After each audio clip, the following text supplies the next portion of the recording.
Nemesis is one of those villains who feel like someone asked, how evil can one person possibly be? And then actually answered the question. He's a billionaire genius with unlimited money, insane gadgets, and enough planning skills to stay 10 steps ahead of everyone around him. But the scary part has nothing to do with his intelligence or resources. It's how much fun he has ruining people's lives. Every plan he comes up with feels like a cruel joke that only he finds funny. He could end someone's life in a second if he wanted to, but that would be boring to him. He wants people to panic, suffer, make impossible choices, and completely lose hope before he's finished with them. Early in the story, he kidnaps several gang leaders, straps bombs to them, throws them into an empty swimming pool with random weapons, and tells them that whoever survives gets to walk away alive. They desperately fight each other until only one man is left standing. The survivor thinks he actually made it out, and then Nemesis casually shoots him. That pretty much tells you everything about how his mind works. The whole thing existed because he wanted something entertaining to watch. Throughout the comic, he keeps doing things like this, setting traps, forcing impossible situations, and laughing while people desperately try to survive. At one point, he kidnaps an elderly, retired couple who have absolutely nothing to do with his revenge. He puts explosive collars around their necks and forces them to help carry out his crimes. Later, he forces them to pour gasoline over a retired police officer who can't even move because he's drugged her. Then he makes them burn her alive just to save themselves. Near the end, after everything they've already been through, he hands them a gun and tells them that whoever kills the other first gets to keep living as his butler. Yeah, he keeps pushing regular people into horrific situations just to see what they'll do. He really loves humiliating people before he destroys them. Another example comes when he finally confronts Joe Costello, the man responsible for ruining his family. He doesn't rush in looking for revenge. Instead, he forces Joe onto a live broadcast with a lie detector attached to him and publicly exposes every terrible secret he's been hiding for years. Joe's reputation is completely destroyed in front of the entire city before Nemesis locks him inside a small underground box next to the corpses of Nemesis' parents and leaves him there. Even during his attacks, he randomly calls victims moments before bombs explode just to scare them, mock hostages who are terrified, or laugh at children while they are trapped in life or death situations. The emotional damage seemed just as important to him as the violence itself. That's why so many people consider Nemesis one of the most sadistic villains outside of Marvel and DC. His stories are completely over the top, but his cruelty is incredibly consistent. Almost every terrible thing he does could have been done in a quicker way, yet he always stretches out because he enjoys watching fear spread from one person to another. Every scheme becomes a giant performance where he's the only one having fun. You never get the feeling that he's trying to make the world better, prove a point, or build some grand empire. He's chasing excitement, that's it, and other people's suffering happens to be his favorite form of entertainment.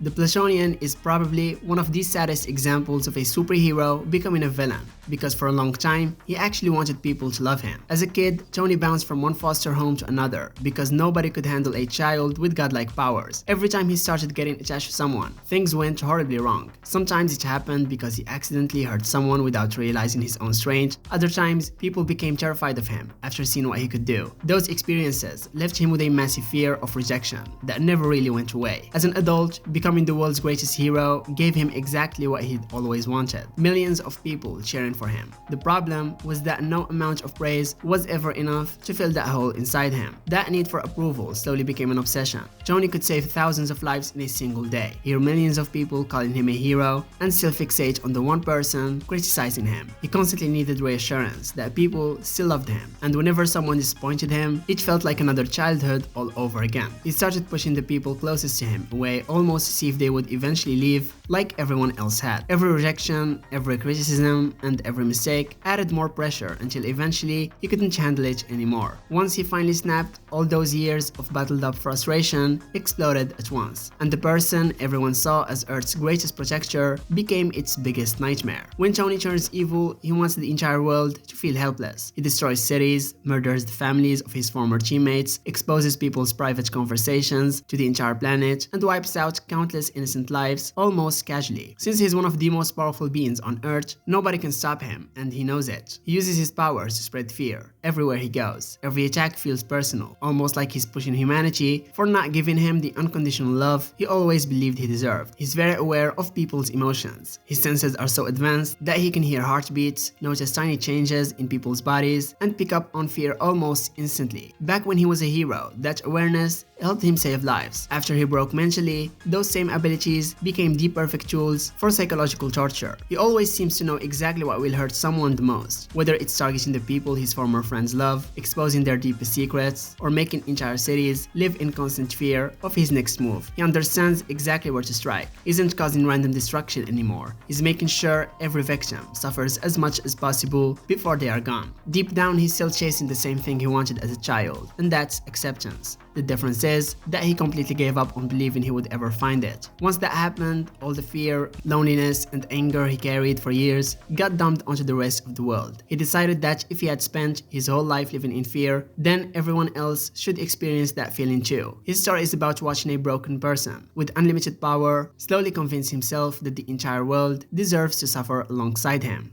Victor Zsasz doesn't need crazy superpowers, giant explosions, or world-ending plans to be terrifying. Most of the time, all he needs is a knife. He's very calm about everything he does. He doesn't kill because he's angry or because someone paid him. He honestly believes every murder is the right thing to do. In his mind, the world is full of people living empty, meaningless lives, almost like they are sleepwalking through existence. So whenever he takes life, he genuinely thinks he's setting that person free. He isn't pretending to be a good guy, he actually believes he is one. Every murder follows the same disturbing routine. After killing someone, Zsasz carefully arranges the victim's body so it looks like they are still alive, almost like they are sitting down for dinner, watching TV, or relaxing after a long day. He wants the crime scene to tell a story. In more recent comics, that obsession becomes even stranger. He started seeing every victim as someone permanently connected to him. After each murder, he carves matching marks into both himself and the victim, almost like some twisted version of a marriage ceremony. It's hard to even call it a trophy because in his mind, that person belongs with him forever. Then there's the part almost every Batman fan recognizes, the tally marks carved all over his body. Every single scar represents one person he has murdered. As the number grows, so do the scars, covering more and more of his skin. He doesn't hide them or feel ashamed of them, he's proud of every mark.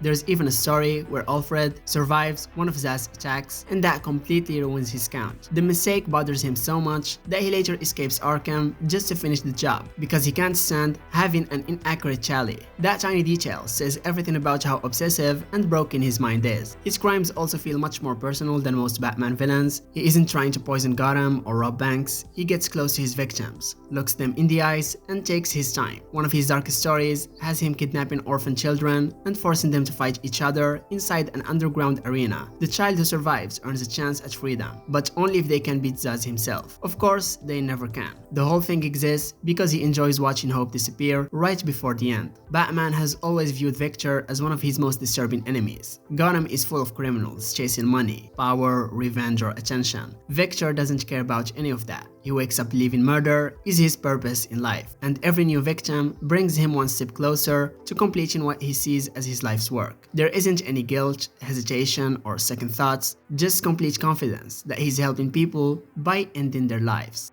Bullseye has one of the simplest powers in comics, yet somehow he ends up being one of the scariest villains around. He can turn almost anything into a deadly weapon, and I really mean anything. A paperclip, a toothpick, a playing card, a pencil, a baseball, even one of his own teeth. If he throws it, someone is probably dying. The creepy part is that this isn't magic or some crazy superpower, he's just unbelievably accurate. Over the years, writers kept pushing that ability further and further, until it became almost ridiculous, and instead of using that insane challenge for something good, he spends his life finding more creative ways to hurt people, because that's what he genuinely enjoys. For most assassins, murder is just another job. Bullseye treats every hit like a chance to show off. He loves proving that he can kill someone in the most impossible way imaginable. Sometimes he'll ignore the quickest option, simply because a more complicated kill sounds more entertaining. If he gets bored between contracts, he'll randomly target innocent people just to practice trick shots or see if he can pull off some ridiculous throw. To Bullseye, people aren't really people. They are basically moving targets that exist to keep him entertained for another day. His rivalry with Daredevil is probably where his sadism reaches its peak. Bullseye slowly realizes that hurting Matt Murdock emotionally is far more satisfying than simply trying to beat him in a fight. That's why he murders Elektra using his own sai. Years later, he does something even crueler by killing Karen Page with Daredevil's own Billy Club. Those moments weren't just about taking lives. Bullseye wanted Matt to carry that pain forever. Even when he disguised himself as Daredevil for a while, he used the costume to destroy Daredevil's reputation and leave people questioning the hero they trusted. One of the wildest examples of how his mind works comes from Punisher Max. Bullseye becomes obsessed with figuring out how to finally beat Frank castle. First, he decides he has to understand Frank's grief, so he kidnaps random suburban families and forces them to recreate the same massacre that killed Frank's wife and children. Watching how they react while they realize they're about to die, he studies their fear like it's some kind of science experiment. Later, after finally getting the upper hand on Frank, he whispers the final words Frank ever said to his wife before she died, knowing those words would hurt even more than any weapon possibly could. That's what separates Bullseye from a lot of other killers. He enjoys the emotional damage every bit as much as the violence itself. Every murder becomes a performance where he gets to prove how clever he is while making someone else's worst nightmare even worse. Even when Norman Osborn dressed him up as Hawkeye during the Dark Avengers era, Bullseye treated the whole thing like one giant joke, wherein the costume of a hero only made it more entertaining for him because people trusted him for a split second before everything fell apart. So yeah, human suffering is basically his favorite hobby.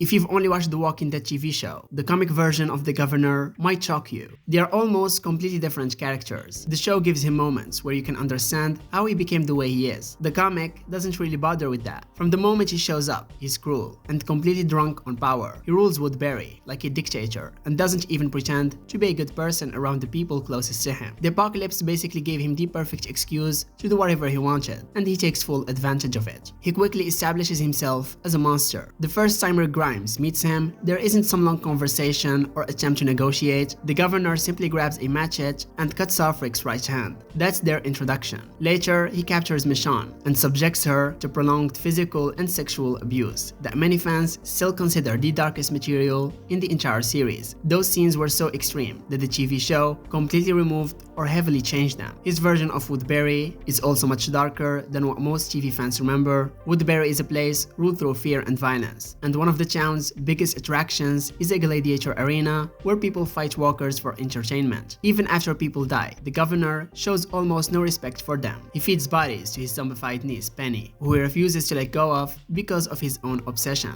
The people living under him aren't really part of a community, they are living under someone whose mood can change at any second, and everyone knows that making him angry could easily get him killed. The present attack is where his cruelty reaches another level. By this point, he wants to wipe Rick Grimes' group completely. During the assault, Lori Grimes is shot while trying to escape with her newborn daughter, Judith. She falls on top of the baby, killing them both instantly. It's one of the most heartbreaking moments in the entire comic, to the point where even some of the Governor's own soldiers finally realize they've been following a complete psychopath. One of his allies eventually turns on him, shoots him in the head, and leaves his body for the walkers. One of the most interesting twists comes from Robert Kirkman's novels, which reveal that the man everyone knows as the Governor wasn't even the real Philip Blake. He was actually Philip's younger brother, Brian Blake, who took on his dead brother's identity after suffering a complete psychological breakdown. He spent so long pretending to be the tougher, stronger brother that he slowly transformed into the monster he imagined Philip would have been. Judge Dredd has one of the most disturbing philosophies in comics, but in his mind, it makes perfect sense. His entire belief system can be summed up in one sentence: the only crime is being alive. His logic goes like this: every criminal is alive, so if all life disappeared, crime would disappear too. That's the conclusion he builds his entire existence around. He doesn't care if you're innocent, kind, or have never broken a law in your life. As far as he's concerned, the moment you are born, you are automatically guilty. That's why every person he meets gets the exact same sentence: death. That twisted mindset started long before he became the monster everyone knows. Back when he was still a human, named Sidney, he grew up with a father who was born a dentist and a serial killer. His father constantly taught him that people were somehow better after they died, filling his head with that warped idea from childhood. Eventually, Sidney turned his own father over to the authorities to save himself. Then, in one of the creepiest moments in his backstory, he personally volunteered to activate the electric chair during his father's execution, and his father was proud of him for doing it. That moment pretty much set the tone for the rest of Sidney's life. After that, Sidney decided becoming a judge would give him the perfect excuse to kill legally. On his version of Earth, judges weren't taught justice or compassion, but they were trained to punish people without mercy. Sidney fit right in. During one courtroom exercise alone, he handed out 27 death sentences almost casually, earning the nickname Judge Dredd. Once he officially became a street judge, one of the first things he did was murder his own mother and sister. Eventually, he met 3 equally insane judges, and together they became the Dark Judges. Their biggest achievement: they exterminated every single living person on their entire Earth because they believed they'd finally create the world without crime. That becomes even harder to stop after he gives up his human body. Two supernatural beings, known as the Sisters of Death, perform a dark ritual that transforms him into an undead spirit. From that point on, destroying his body barely slows him down. If someone blows him apart or burns the corpses to ashes, his spirit simply escapes and waits until it finds another body to possess. That's why he keeps coming back, no matter how many times heroes think they've finally beaten him. Killing the body is easy. Getting rid of Judge Death himself is the impossible part. His favorite way of executing people also tells you everything about how sadistic he really is. Instead of taking the quickest route, he slowly pushes his claw straight through someone's chest, reach inside their body, grab their hearts with his bare hand, and crush it while they are still conscious. He almost always delivers one of his creepy little speeches first, because he enjoys watching people realize what's about to happen. And that's what makes Judge Death one of the most horrifying villains in comics.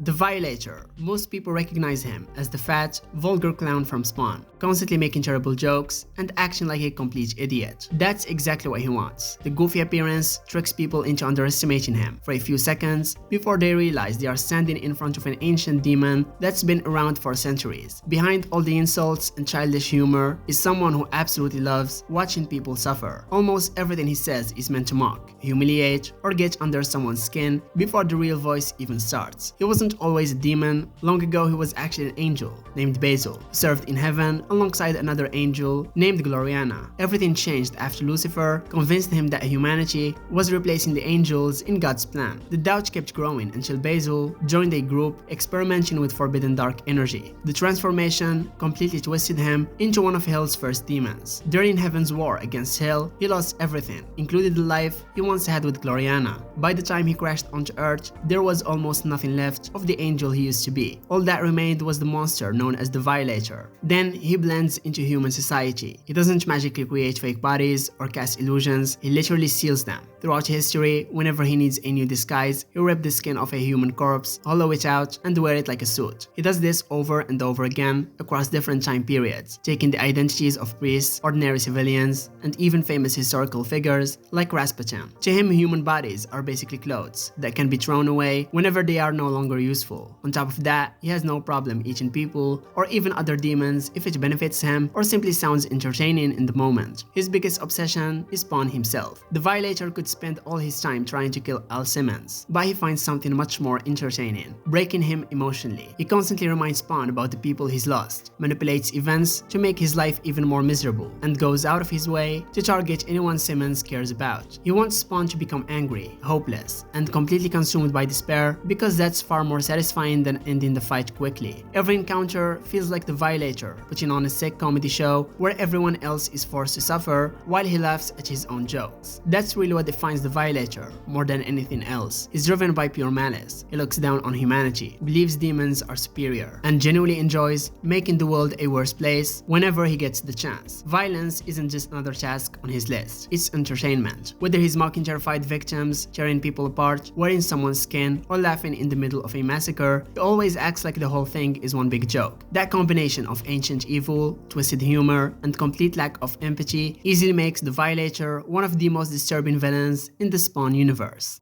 Carnage.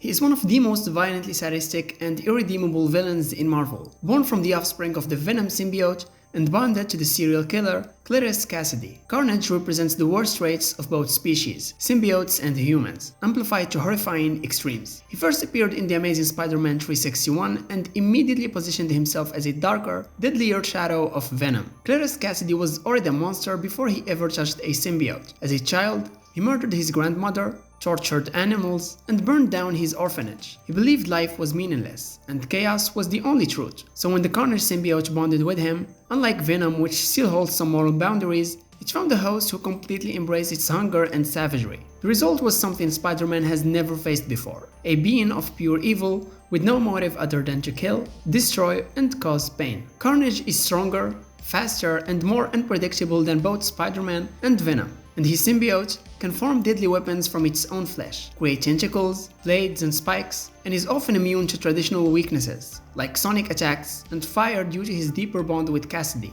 But it's not just the power that makes Carnage terrifying, it's the mindset. Cassidy doesn't want control, revenge, or power, he kills for fun, and he wants everyone to see it, to feel it, to be consumed by the same chaos he lives in. And over the years, Carnage has left a bloody trail across the Marvel universe, from mass murdering civilians to taking on entire cities. And he's fought Spider-Man, Venom, Deadpool, and even the Avengers. And in storylines like Maximum Carnage, he leads a cult-like group of killers, spreading death like wildfire across New York. And in Absolute Carnage, he resurrects himself and becomes stronger than ever, hunting down every former symbiote host to tear their codices from their spines. And yet what makes Carnage so chilling isn't just what he does, it's that he enjoys every moment of it. There's no redemption arc, no inner conflict. He's not a villain trying to prove a point. He's a serial killer with the powers of an alien war machine, and a complete lack of empathy or restraint. So Carnage is a reminder that sometimes evil is just evil.